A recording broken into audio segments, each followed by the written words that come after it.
Film में explainer present the Lord of the rings of power season 1 episode 4। इस episode की शुरुआत में हमें दिखाया जाता है क्यूमिनियर ने उसके सपने में न्यूमिनोर को पानी में डूबता हुआ देखा है। वहाँ पर जो व्हाइट ट्री यानी नीम ब्लॉक के जो पत्ते हैं उसके झड़ने का मानो आने वाली तबाही की एक निशानी है। ये व्हाइट ट्री न्यूमिनोर वाले लोगों को एल्व्स ने गिफ्ट किया था। इसके बाद गिलियरियर की सिचुएशन को हैंडल करने के लिए क्वीन उससे बात करने वाली थी, लेकिन सारे ही न्यूमिनोर के लोग इस बात से खुश नहीं होते हैं। वहाँ पर हमें कुछ न्यूमिनोर के लोग दिखाए जाते हैं। वहाँ पर एक न्यूमिनोर वासी उन लोगों को भड़का रहा होता है। वो कहता है कि गिलियरियर किंग की तरह क्वीन को भी एल्फ लोगों को चाहने वाला इंसान बना देगी। उसके इस भाषण से वहाँ पर कुछ लोग कन्विंस भी हो जाते हैं। ये सारी बातें फेरेजॉन का बेटा किमिन उसे जाकर बताता है। फिर वहाँ पर फेरेजॉन चला जाता है और उन लोगों को समझाता है कि अभी न्यूमिनोर के लोग इतने भी कमजोर नहीं हुए हैं कि बस एक एल्फ के आने के बाद अपने भविष्य की चिंता करने लग जाए। फेरेजॉन उन लोगों से वादा करता है कि जब तक वो यहाँ पर है तब तक किसी भी न्यूमिनोर के लोगों को एल्फ्स की चिंता नहीं करनी चाहिए। एआरियन और केमेन ये सारी बातें एक कोने में खड़े होकर सुन रहे होते हैं। दूसरी तरफ गिलियरियर को क्वीन ने आने वाले खतरे के बारे में बताया, यानी कि सेरोन की वापसी। गिलियरियर को लगता है कि हेलब्रेन साउथ घराने वालों का खोया हुआ राजकुमार है। हेलब्रेन के लोग बिना किसी मकसद के जिंदगी गुजार रहे थे। हम लोग हेलब्रेन की मदद से उन सभी लोगों को एकजुट करके सेरोन के खिलाफ लड़ाई में इस्तेमाल कर सकते हैं। इतना ही नहीं, गिलियरियर क्वीन को ये भी बताती है कि न्यूमिनोर के लोग भी सेरोन के खिलाफ जंग में एल्फ्स का साथ दे, लेकिन क्वीन को इस लड़ाई में कोई भी इंटरेस्ट नहीं था। वहाँ पर गिलियरियर को गुस्सा आ जाता है। गिलियरियर गुस्से में क्वीन को कहते हैं कि अगर आप बड़े डिसीजन नहीं ले सकते तो मुझे किंग के पास ले जाइए, शायद किंग मेरी बातों को सीरियसली ले। एक एल्फ के मुंह से क्वीन ने उसकी इंसल्ट सुनी तो क्वीन ने उसे जेल में डाल दिया। इसके बाद हमें फिर से इसिल्डोर को दिखाया जाता है जो कि उसकी ट्रेनिंग में होता है। उसकी ट्रेनिंग में उसे वापस से वही आवाज आना शुरू हो जाती है। वो आवाज सुनने के बाद इसिल्डोर ने वो रस्सी जानबूझकर ढीली छोड़ दी ताकि जो इंसान उन लोगों को ट्रेनिंग दे रहा है वो इंसान गुस्से में इसिल्डोर को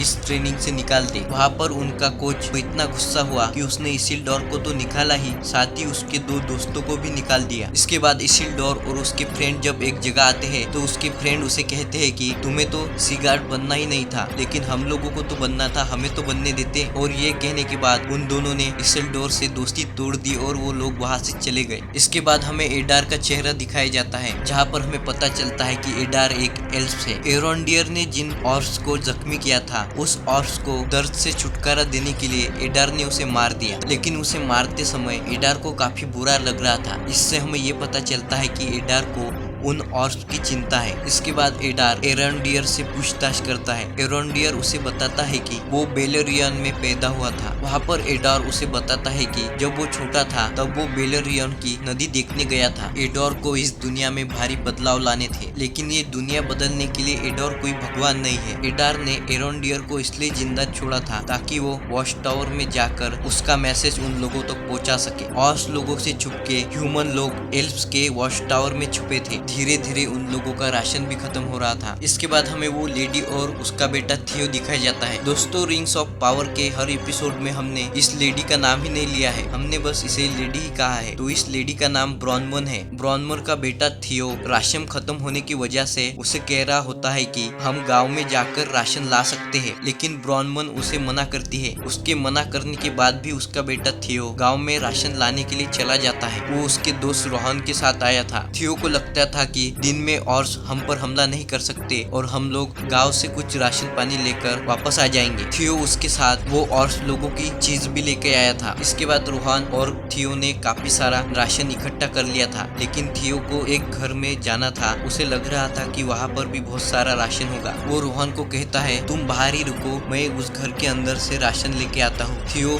उस घर के अंदर में जाता है। इसके कुछ देर बाद रोहन को वहाँ पर कुछ ऑर्फ्स है ऐसा लगता है, तो रोहन वहाँ से भागकर एल्स टावर में चला जाता है। उस घर के अंदर थियो का सामना एक ऑर्फ से होता है। वहाँ पर थियो ने उसकी जान बचाने के लिए वो चीज निकाली जो कि ऑर्फ लोगों की थी। जैसे ही उस चीज पर थियो का खून पड़ा वो चीज बड़ी होकर तलवार बन गई। वहाँ पर उस ऑर्फ ने उस तलवार को देखते ही पहचान लिया था। सारे ऑर्फ इसी चीज की तलाश में थे। थियो ने उस तलवार से उस ऑर्फ पर हमला कर दिया और वहाँ से भागकर बाहर आने के बाद एक कुएं में वो छुप गया था। इसके बाद हमें एड्रॉन को दिखाया जाता है जिसने ड्यूरिन को समझाया था, जिसके बाद ड्यूरिन समझ गया था एल्व्स और ड्यूरिन के लोग उस प्रोजेक्ट पर साथ में काम कर रहे थे। इस बात से गैलीब्रूम्बर एलरॉन से काफी इम्प्रेस हुआ था। वो एलरॉन को बताता है कि वो उसके पिता से बहुत बार मिल चुका है। उसने एलरॉन को बताया कि उसके पिता ने उससे कहा था कि फ्यूचर में उसका बेटा एलरॉन उसके बहुत काम आने वाला है। गैलीब्रूम्बर को लगता है कि ड्यूरिन उनसे कुछ छुपा रहा है। इस बात की छानबीन करने के लिए एलरॉन ड्यूरिन के घर चला गया, जहाँ पर ड्यूरिन की वाइफ डिसा थी। डिसा की बातों से एलरॉन समझ जाता है कि ड्यूरिन के लोग और ड्यूरिन एल्व्स से कुछ छुपा रहे हैं। इसके बाद डिसा ड्यूरिन से मिलने जाती है। वहाँ पर एलरॉन चुपके से आता है और उसकी पावर की मदद से डिसा और ड्यूरिन की बातें सुनता है। ड्यूरिन के साथी मिरर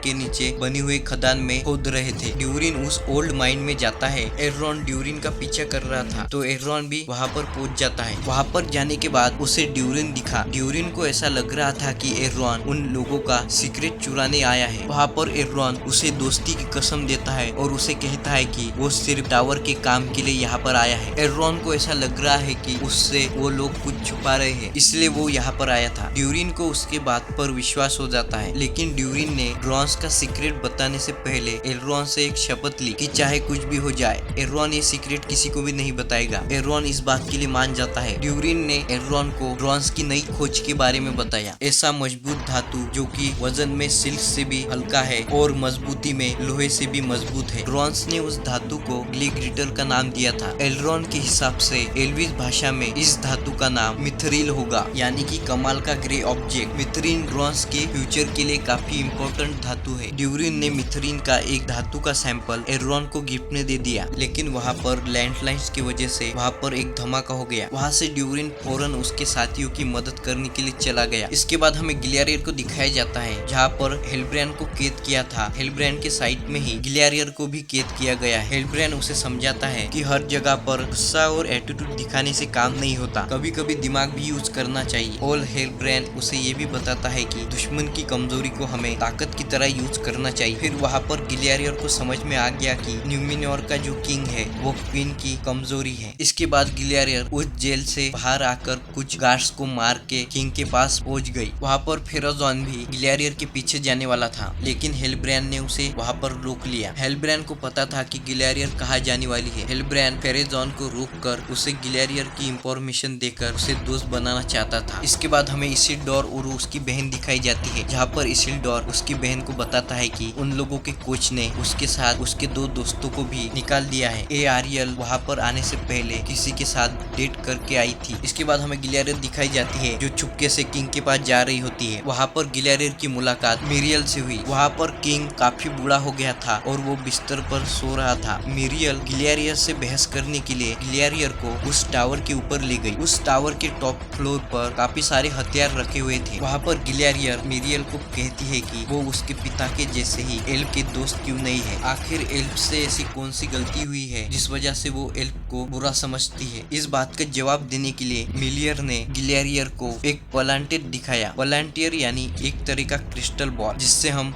कम्युनिकेशन कर सकते हैं। लेकिन यहाँ पर वो लोग उस पलांटियर को फ्यूचर देखने के लिए इस्तेमाल कर रहे थे। 7 में से सिर्फ एक ही पलांटियर बॉल का उन लोगों को पता है, बाकी 6 पलांटियर का पता किसी को भी नहीं है। पलांटियर को गिलियरियर के परदादा फ्योरनार ने ही बनाया था। गिलियरियर ने जैसे ही उस पलांटियर बॉल को टच किया तो उसने न्यूमिनोर का खात्मा देखा। उसने वैसे ही विजन्स देखे जो विजन्स मिलियर ने उसके सपने में देखे थे। मिलियर ने गिलियरियर को बताया पलांटियर के प्रोफेसी के हिसाब से न्यूमिनोर की अंत का शुरुआत गिलियरियर के यहाँ पर आने से ही हुई थी, इसलिए वो यहाँ से गिलियरियर को भगाना चाहती थी। लेकिन गिलियरियर को लगता था कि इसका कनेक्शन सेवरॉन के आने की वजह से होगा। गॉर्क चाहते हैं कि न्यूमिनोर के लोग एल्फ्स की इस लड़ाई में मदद करें, और अगर मदद नहीं की तो शायद वेलार न्यूमिनोर को डुबा देंगे। गिलियरियर ने क्वीन को बताया कि जल्दी से वो उसकी आर्मी रेडी करे और उसे नॉर्थ अर्थ पर भेज दे। लेकिन क्वीन मिलियर को ऐसे तुक्का मारकर कोई भी डिसीजन नहीं लेना था। यहाँ पर मिलियर इस लड़ाई में नहीं पड़ना चाहती थी, और जैसे ही सुबह हो जाएगी तो वो गिलियरियर को एक बोट में न्यूमिनोर से बाहर भेज देगी। दूसरी तरफ रात में उन ऑर्स ने थियो को पकड़ लिया था। वहाँ पर एरोंडियर आता है और उन ऑर्स को मारकर थियो को बचा लेता है, और वो लोग उन ऑर्स से बचते हुए एक जंगल में चले गए। जैसे ये बात ब्रोमेन को पता चली तो वो एक कोयता उठाकर उसके बेटे थियो को बचाने के लिए वहाँ से निकल गई। वहाँ पर जंगल में ब्रोनन, थियो और एर्रोन वहाँ पर मिल गए। इसके बाद वो तीनों उस जंगल के अंधेरे से बाहर निकलकर उजाले में आ गए और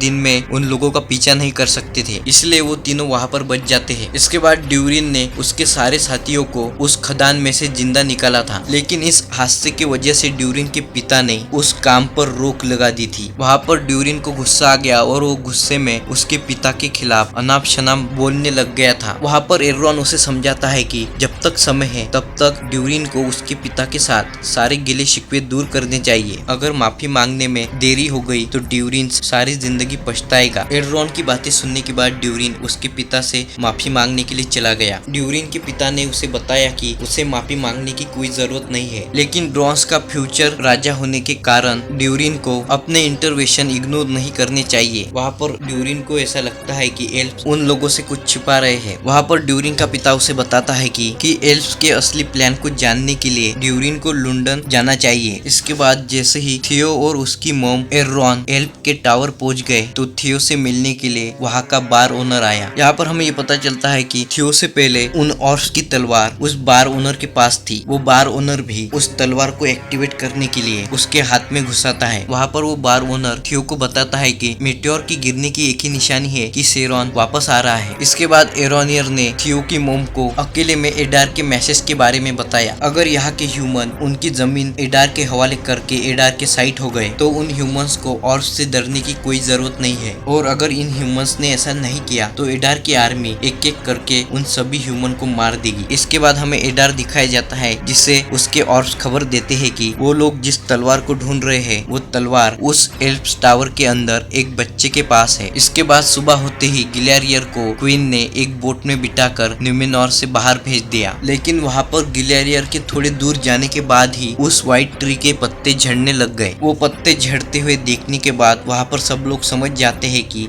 गिलेरियर सही कह रही थी कि गॉड्स उन लोगों को ये संकेत दे रहे हैं कि एल्फ्स को वापस न्यूमेनॉर में बुला लो। इसके बाद क्वीन ने गिलेरियर को वापस न्यूमेनॉर में बुलाकर क्वीन वहाँ पर अनाउंस करती है कि वो खुद उनकी आर्मी लेकर गिलेरियर के साथ मिडल अर्थ जाएगी, लेकिन आर्मी बनाने के लिए उन लोगों को कुछ लोगों की जरूरत थी। एलैंडियल चौक में खड़ा होकर न्यूमेनॉर के लोकल लोगों को लेकर आर्मी में भर्ती करने लग गया। वहाँ पर इसिल्डोर और उसके लोगों ने हाथ उठाकर उस आर्मी में भर्ती होने का डिसीजन लिया। और इसी के साथ एपिसोड 4 यहाँ पर खत्म हो जाता है। ये वीडियो आपको कैसा लगा आप हमें कमेंट में बता सकते हैं। साथ ही वीडियो को लाइक और चैनल को सब्सक्राइब कीजिए।